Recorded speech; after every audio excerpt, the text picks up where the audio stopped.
Welcome to legend TV. నేను మీ అని. ఇప్పుడైతే పార్లమెంట్ ఎలక్షన్స్ అయితే రసవత్తంగా జరుగుతూ ఉన్నాయి. ఇప్పుడు దాంట్లోకి అయితే ఎంఆర్పిఎస్ ఎవరికి సపోర్ట్ చేస్తూ ఉంది.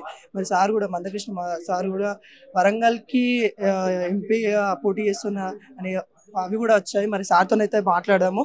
ఎందుకంటే మరి ఆ అంశాల పైన ఎటువంటి చర్చలు జరుగుతూ ఉన్నాయని. సార్ మీరు కూడా ఎంపీ పార్లమెంట్లో అయితే బరిలో ఉంటారని అన్నట్టు చెప్పారు చాలా మంది, కానీ ఎలా చెప్పచ్చు? ఇప్పుడు కృష్ణన్న పలాని పార్టీతో పొత్తు పెట్టుకున్నాడు, లేదా పలాని పార్టీకి మద్దతు ఇస్తున్నాడు, ఆయన ఎమ్మెల్యేగా పోటీ చేస్తున్నాడు, ఎంపీగా పోటీ చేస్తున్నాడు అనే ప్రచారాలు ఇవి ఈనాటివి కావు. 25 సంవత్సరాల నుంచే ప్రచారం జరిగింది. నేను టీడీపీకి మద్దతు ఇచ్చిన రోజుల్లో టీడీపీలో ఎమ్మెల్యే అవుతుండు, ఎంపీ అవుతుండు ప్రచారం చేశాను. చంద్రబాబు నాయుడు గారు ఇచ్చిన మాట నిజమే కానీ మేము తీసుకోలేదు. అట్లనే కాంగ్రెస్లో కూడా ఆయన ఎంపీ అవుతుండు, ఎమ్మెల్సీ అవుతుండు, మంత్రి అవుతుండు అని చెప్పి రాజశేఖర్ కాలంలో ప్రచారం జరిగింది. ఆయన ఇవ్వడానికి ప్రయత్నం చేసినమాట వాస్తవమే, కానీ మేము తీసుకోలేదు. అట్లనే ఓకే, బీజేపీతో ఇప్పుడు మేము ఖచ్చితంగా 100% బీజేపీకి మేము అండగా ఉంటాం. అండగా ఉండాల్సిన బాధ్యత మా మీద ఉన్నది. ఈ సమయంలో వరంగల్ నుంచి కృష్ణమాది గారు బీజేపీతో పోటీ చేస్తున్నాడు అనే ఒక ప్రచారం కూడా ఎలక్ట్రానిక్ మీడియా, ప్రింట్ మీడియాలో ప్రచారం జరిగిన వాస్తవమే. కానీ అంతిమంగా ఏం తేలుతుందంటే నేను పోటీ చేస్తలేనని తెలిసింది. మాదిగలకు న్యాయం చేయాలి కాబట్టి మాదిగలకు అదే టికెట్ ఇస్తారని ఆశిస్తున్నాం అంతే. ఎట్లా అంటే ఇప్పుడు కాంగ్రెస్ అయితే ఇందిరమ్మ రాజ్యం అని అన్నారు. ఇప్పుడు ఎంపీ దాంట్లో కూడా 12 పైన గెలుస్తామని చెప్తా ఉన్నారు. ఎలా ఎదుర్కొంటుందంటారు? ఇందిరమ్మ అంటే రెడ్లేనా? ఇందిరమ్మ రాజ్యం ఎక్కడ నడతలేదే. ఇందిరమ్మ రాజ్యం అనే ముసుగులో రెడ్ల రాజ్యం నడుస్తున్నది. నాకు తెలిసి రెడ్లు ఒక్కరే ఓట్లేస్తే కాంగ్రెస్ రాలే. కేసీఆర్ వ్యతిరేక ఓటు అన్ని వర్గాల్లో ఉన్నది. కేసీఆర్ వ్యతిరేక ఓటు అన్ని వర్గాల వాళ్ళు కాంగ్రెస్కు ఓటు వేయడం వల్ల మెజార్టీ వచ్చింది. కానీ అన్ని వర్గాల ఆకాంక్షలకు అనుగుణంగా నియామకాలు జరుగుతున్నాయా? మంత్రివర్గంలో చోటు ఉన్నదా? లేదు. మంత్రివర్గంలో చోటు చూసినా రెడ్ల ఆధిపత్యమే, నియామకాలు చూసినా రెడ్ల ఆధిపత్యమే మనం కళ్ళ ముందు కనిపిస్తున్నది. ఆ వివరాలతో కూడిన ప్రెస్ మీట్ ఎల్లుండి పెడతాయడ. ఇంకోటి సార్, మీరైతే చాలా కాలం నుండి ఎస్సీ వర్గీకరణ గురించి అయితే చాలా ఉద్యమం లాగా చేస్తూ ఉన్నారు.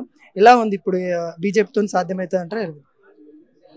బీజేపీ తోటి ప్రధానమంత్రి గౌరవ నరేంద్ర మోడీ గారితో వర్గీకరణ సాధ్యమవుతుంది.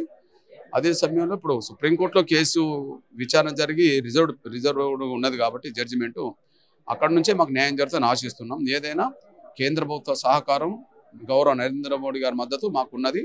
మాకు ఒక మాట చెప్పాలంటే ఏ దిక్కు లేని వాళ్ళకు ఒక కొండంత దిక్కుగా మాకు నరేంద్ర మోడీ గారు ఉన్నాడు. ఆయన మీద మాకు సంపూర్ణమైన విశ్వాసం ఉన్నది. ఇక్కడ మాకు సోదరుడు, మా స్నేహితుడు, మా శ్రేయభిలాషి కిషన్ రెడ్డి గారు. ఇక్కడ కిషన్ రెడ్డి గారిని బలోపేతం చేయడం, దేశంలో నరేంద్ర మోడీ గారిని బలోపేతం చేయడం మా బాధ్యతగానే మేము స్వీకరిస్తున్నాం. మా పని మేము చేస్తాం. ఇప్పుడున్న ఎలక్షన్స్ ఎంపీ ఇప్పుడు ప్రజలకు చెప్పాలంటే ఏం చెప్తారు? ఇప్పుడు ఈ ఎలక్షన్ మూవ్మెంట్ లో ప్రజలకు చెప్పాలంటే ఏం చెప్తారు? ఓకే, ముందుగా మాదిగలకు చెప్పదలుచుకుంది అంటే కాంగ్రెస్ పార్టీలో మాదిగల భవిష్యత్తు లేదు, బీఆర్ఎస్లో భవిష్యత్తు లేదు. భవిష్యత్తు లేదనే విషయం నేను చెప్పడం కాదు, అది చరిత్రకు ఆధారంగా కనిపిస్తున్నది. ఏదన్నా భవిష్యత్తు వర్గీకరణ జరగాలన్నా, మాదిగలకు సంక్షేమం జరగాలన్నా, రాజకీయ భవిష్యత్తు ఉండాలన్నా గౌరవ నరేంద్ర మోడీ గారికి అండగా నిలబడడం ద్వారా మాత్రమే మన భవిష్యత్తును మనం కాపాడుకున్న వాళ్ళం అవుతాం. కాంగ్రెస్కు బీఆర్ఎస్కు ఓట్లయితే మన భవిష్యత్తును మనమే సర్వనాశనం చేసుకున్న వాళ్ళం అవుతాం. బీజేపీకి అండగా నిలబడితే మన భవిష్యత్తును కాపాడుకున్న వాళ్ళం అవుతాం.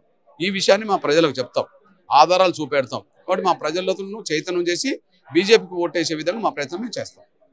మనకి మందకృష్ణ సార్ అయితే చెప్పడం అయితే జరుగుతూ ఉంది. ఏదైతే ఎస్సీ వర్గీకరణ తనకు పాటుపడుతున్నాడో ఇది బీజేపీతో సాధ్యమవుతుందని చెప్తా ఉన్నాడు. ఈ గత ప్రభుత్వాలు ఏవైతే ఉన్నాయో మాకైతే ఏ న్యాయం చేయలేదు, ఈ ప్రభుత్వం చేస్తుంది, ప్రజలారా ఇప్పుడైనా మేలుకోండి, మన వర్గీకరణ ఏదైతే ఉందో మనమే పాటుపడాలి అని మందకృష్ణ సార్ అయితే చెప్తా ఉన్నాడు. కెమెరామెన్ రాకేష్ తో